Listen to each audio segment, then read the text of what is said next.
Hi everyone, it's Dr. J here. Today we will be talking about the 411 of high blood pressure and exercise. So before I start off, I just wanted to say that this information is for only education and informational purposes only. So if you have any questions about your health, please consult your primary care physician, okay? Now that we got that disclaimer out of the way, let's start. So what is high blood pressure?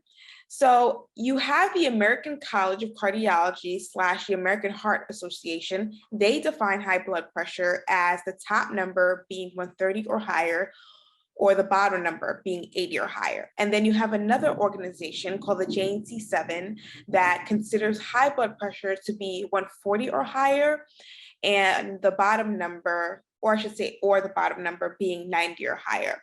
Most family medicine physicians and internal medicine physicians go by 140 over 90. So that's what you'll likely see from your primary care physician's office. So who needs to have clearance for exercise? So if your blood pressure is uncontrolled, it's important to ask your physician if it's okay for you to exercise. Now, if your blood pressure is very uncontrolled, and what I mean by that is 160 or higher as being the top number, and the bottom number being 100 or higher, or if you have any end organ damage from high blood pressure, that would be a large left ventricle, or it's called retinopathy, which are small nicks in the arteries of your eyes, then you should not exercise, and you should definitely consult your primary care doctor, because that means that your blood pressure is not adequately controlled, and it will likely have to be adequately controlled with medications before you can be cleared to exercise.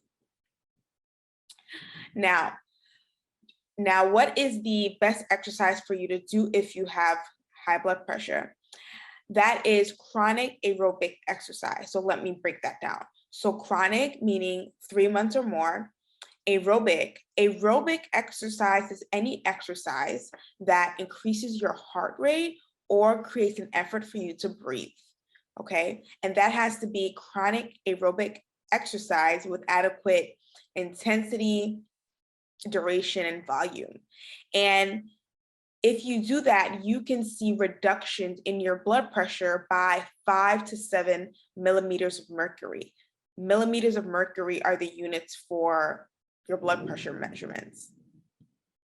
And you can also add in resistance training as well. Resistance training is anything that improves the strength of your muscles. So that can be with weights or resistance bands or even water bottles. Now, what should you be aware of when you are exercising? So one thing to be aware of is that your blood pressure can drop immediately after exercising. It's called post-exercise hypotension. It just means that your blood pressure can become low right after exercising.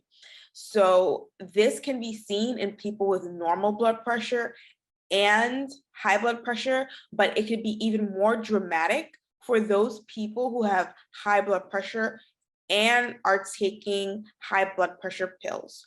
So if that's you, make sure that you gradually cool down after performing an aerobic exercise, okay?